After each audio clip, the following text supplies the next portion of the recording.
Assalamualaikum warahmatullahi wabarakatuh. Sahabat interaktif, kembali kita berjumpa dalam acara Bacarita Interaktif. Dan pada hari ini kita akan membahas tentang orientasi P3K dengan narasumber yang pertama, Ibu Dr. Haja Irma Janapa Bulo, Magister Pendidikan. Assalamualaikum Ibu Dr. Dengan narasumber yang kedua, Bapak Andi Rahman Giu, Magister Manajemen. Assalamualaikum Pak Andi. Waalaikumsalam. Bagaimana kabarnya Bapak Ibu, sehat? Sehat, alhamdulillah. Sehat. Alhamdulillah, luar biasa. Ibu Dokter dan Pak Andi, pada hari ini kita akan bincang-bincang, kita akan bercerita terkait dengan orientasi P3K. Nah, sebelum kita membahas secara rinci apa dan bagaimana P3K itu, barangkali bisa dijelaskan apa sih sebenarnya P3K itu? P3K ini merupakan salah satu program pemerintah, di mana program ini dimaksudkan untuk mengangkat para honorer atau yang sudah mengabdi, khususnya di Kementerian Agama. Ini bentuk perhatian pemerintah terhadap penghargaan pemerintah ya terhadap aparatur yang masih honorer, yang sudah pengabdiannya sudah lama. Jadi interaktif, sahabat interaktif, bahwa 3K ini sebenarnya intinya adalah untuk mengangkat para pegawai yang sudah lama bekerja di instansi, khususnya kalau kita di Kementerian Agama. Ini bentuk penghargaan. Itu yang hal yang paling. Oke, baik. Sebagai lembaga pendidikan dan pelatihan, sudah menjadi tanggung jawab kita untuk memberikan pendidikan dan pelatihan, termasuk reguler maupun pendidikan pelatihan di wilayah kerja. Nah, salah satu yang kita laksanakan itu adalah orientasi P3K. Tapi barangkali sebelum kita masuk pada orientasinya, barangkali kita ada tahapan-tahapan atau proses seleksinya. Kira-kira bagaimana itu? Ada tahapannya, bagaimana proses seleksinya? Bisa dijelaskan mungkin oleh Ibu Dokter? Ya, terima kasih sahabat interaktif yang saya hormati. Ada beberapa tahapan yang akan dilewati. Yang pertama, Pokja Seksi Administrasi Balai Diklat Keagamaan Manado akan mengambil data dari Sarker. Kebetulan di wilayah kerja Balai Diklat Keagamaan Manado adalah di Kantor Wilayah Keagamaan Provinsi Sulawesi Utara, Kantor Wilayah Kementerian Agama Provinsi Gorontalo, Kantor Wilayah Kementerian Agama Sulawesi Tengah, ditambah dengan perguruan tinggi yaitu IAIN Manado, IAKN Manado, IAIN Sultan Amai Gorontalo, dan UIN Datuk Karamah di Palu. Itu pertama. Kedua, kita menunggu nomor induk pegawai atau NIK dari IAKN.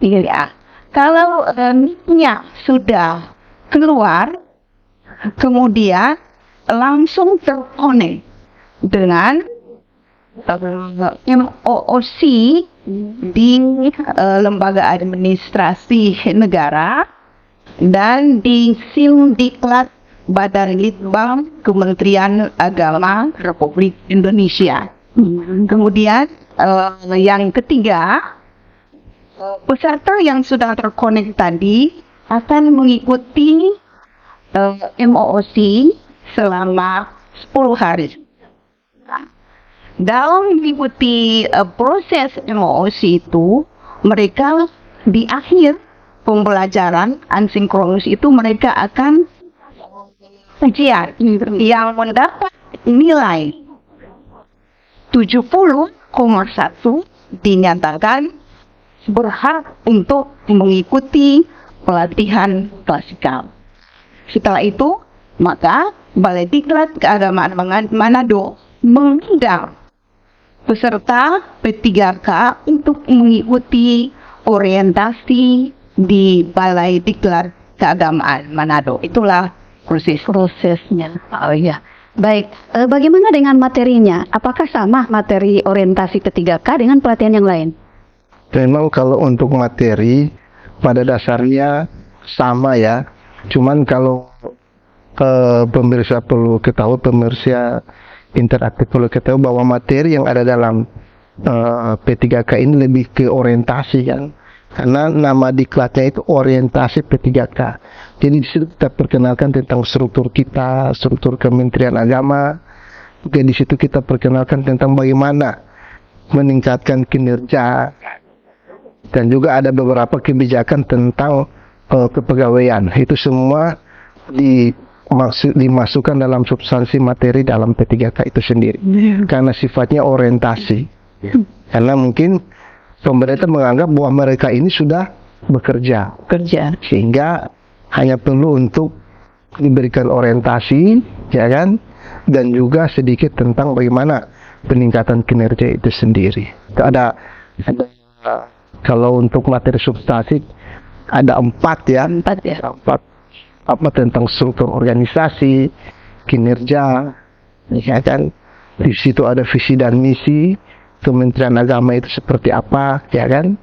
Baru ada berapa eselon 1 kita. Itu semua dirangkum dalam materi orientasi P3K itu sendiri. Kalau fokus utamanya itu bagaimana? Apakah ada fokus tersendiri khusus untuk orientasi P3K atau sama saja fokusnya dengan pelatihan yang lain? Kalau untuk orientasi P3K itu ada 2 fokus. Fokus pertama adalah fungsi daripada ASN yang lewat pembelajaran sinkronus atau MOOC yang dilaksanakan oleh lembaga administrasi negara, di mana ada 3 agenda. Agenda pertama adalah sikap perilaku daripada bela negara. Itu ada 3. Yang pertama adalah wawasan kebangsaan dan nilai bela negara. Kemudian yang kedua adalah aktualisasi, dan ketiga adalah kesiapsiagaan bela negara. Kemudian agenda yang kedua adalah nilai-nilai ASN yang terangkum dalam berakhlak. Ya, berakhlak itu adalah berorientasi, pelayanan, akuntabel, kemudian kompeten, loyal, adaptif, dan kolaboratif. Kemudian agenda yang ketiga yaitu tentang manajemen ASN dan smart ASN. Jadi itu sangat penting bagi calon peserta orientasi P3K yang akan mengikuti pelatihan di Balai Diklat Keagamaan Manado. Oke, baik Ibu Dokter dan juga Pak Andi, sahabat interaktif yang ada di studio maupun di mana saja Anda berada, dan sebagaimana yang biasa kita lakukan ya. Kalau pendidikan dan pelatihan itu selesai kita laksanakan atau sudah mau berakhir, katakanlah seperti itu, biasanya ada penilaian atau evaluasi yang kita lakukan. Nah, khusus untuk orientasi P3K ini, bagaimana penilaiannya atau evaluasinya itu seperti apa kira-kira? Barangkali Pak Andi bisa Anda mungkin evaluasi. Nah, biasanya ada 2 hal pokok ya yang kita laksanakan evaluasi secara umum ya. Yang pertama itu berkaitan dengan pengetahuan, ya kan. Jadi pemirsa interaktif, jadi materi-materi yang disampaikan dalam pelatihan itu pada akhirnya kita akan laksanakan ujian ya, untuk melihat serapan daripada peserta itu sendiri. Baru yang kedua adalah aspek sikap. Aspek sikap inilah yang kita biasakan mulai dari awal. Makanya di Balai Diklat Keagamaan Manado itu dalam orientasi pada pagi hari itu sebelum pembelajaran kita melaksanakan apel pagi. Itu yang tadi sudah Ibu Dokter katakan, di situ ada substansi bela negara, di situ ada baris per baris, ya kan. Sudah ada informasi-informasi berkaitan dengan apa istilahnya pembinaan, itu evaluasi sikap. Jadi 2 hal penting yang ada. Yang pertama evaluasi tentang kognitifnya, pengetahuan, baru berikut tentang aspek sikap. Ini yang menjadi fokus, sehingga selama 6 hari itu kita betul-betul menggenjot mereka agar supaya bisa secara utuh bisa bekerja di unit kerja masing-masing. Termasuk apel pagi yang kita laksanakan setiap hari itu termasuk penilaian juga ya Pak Andi? Iya, penilaian. Itu kan ada baris berbaris, Baris. macam-macam. Di situ kita sesama WD suara mungkin atau gimana sikapnya, ya kan, selama disiplinnya seperti Termasuk apa, kekompakan mereka juga. kompakan gitu kan. Makanya ada yel-yel itu kalau kita lihat, Iya. itu ada yel-yelnya dan sebagainya, itu kompakan dalam tim. Itu namanya aspek sikap. Bagaimana ketika mereka bekerja nantinya di unit kerja masing-masing itu bisa secara sama-sama. Itu. Oke, baik. Setelah mereka selesai mengikuti orientasi, biasanya kan tadi sudah dijelaskan bagaimana penilaian, bagaimana evaluasi terhadap peserta. Nah, setelah mereka kembali ke unit kerja mereka masing-masing, mereka berbaur dengan masyarakat, kira-kira kompetensi apa yang diharapkan oleh Ibu Doktor maupun Pak Andi selaku pemateri atau narasumber di pelatihan orientasi P3K ini? Oke, sahabat interaktif yang saya hormati, setelah mengikuti pelatihan ini, tentu kita harapkan peserta orientasi itu punya kompetensi.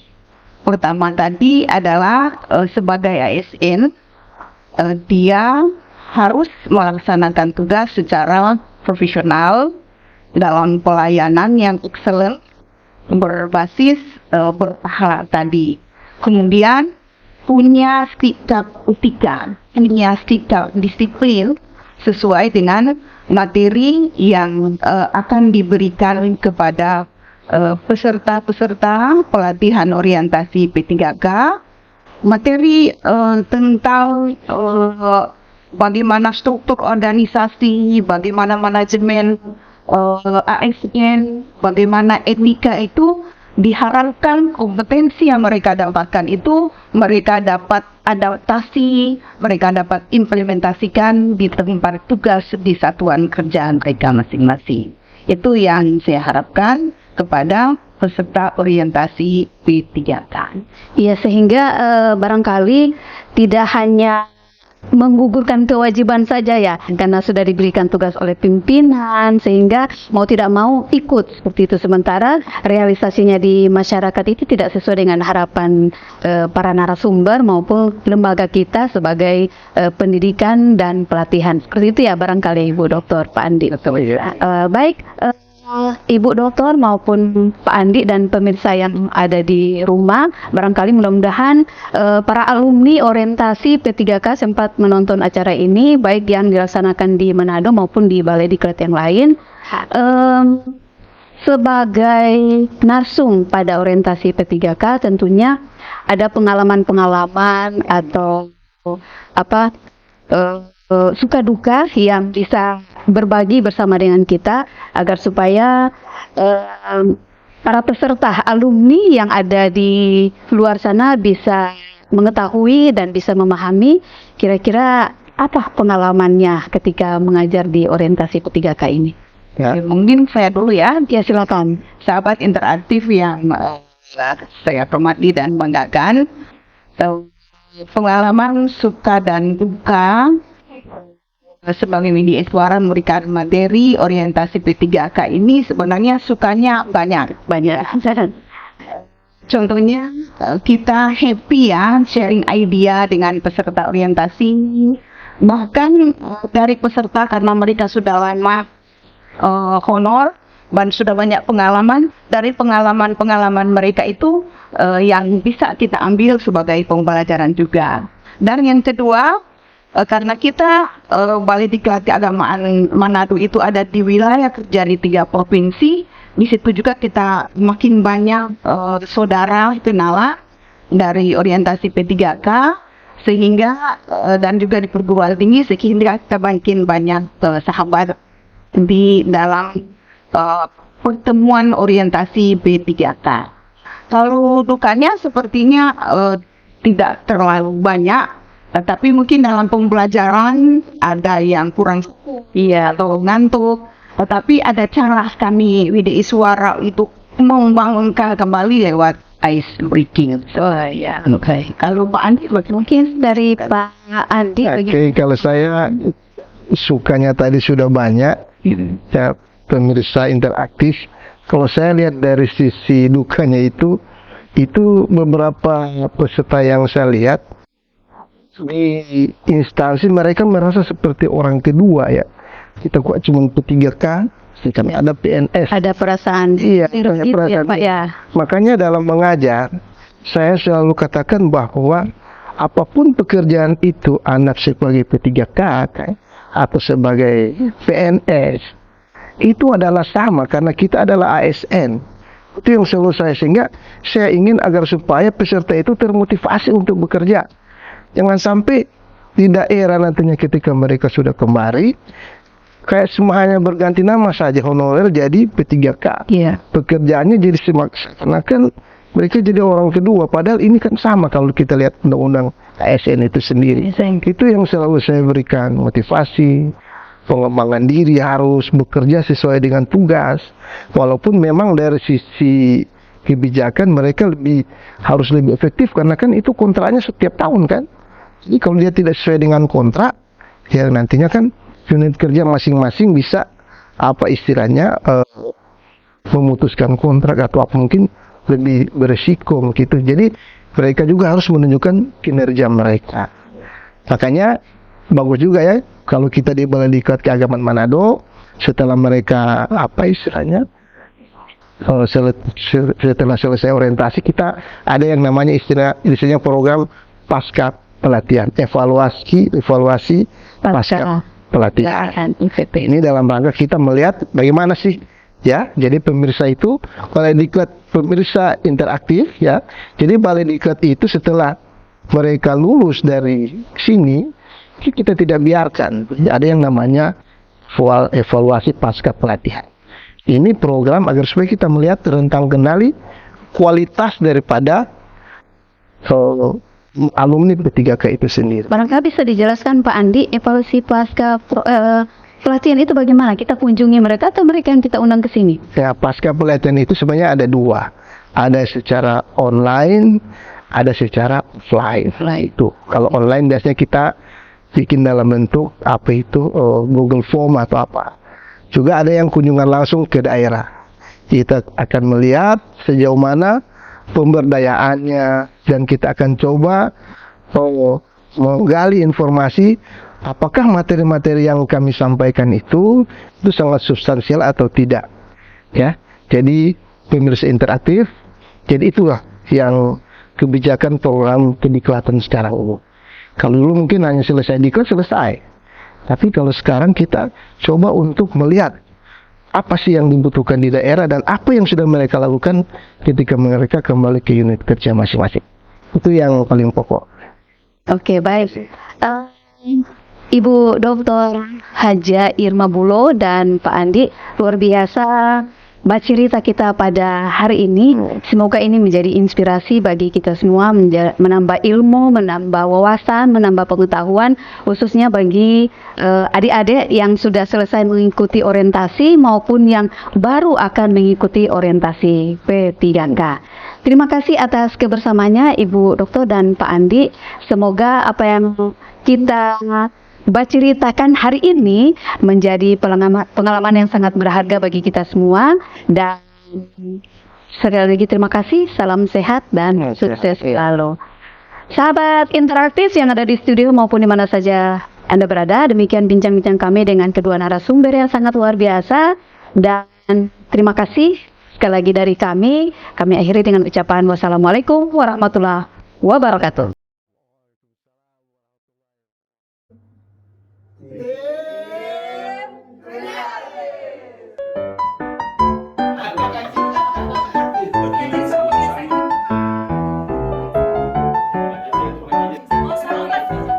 Action.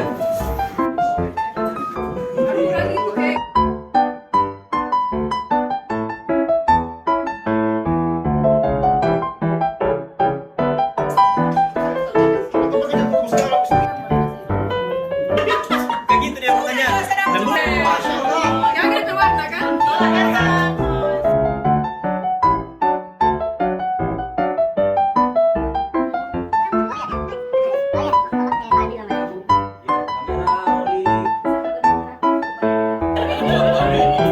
3, 2, 1, cut.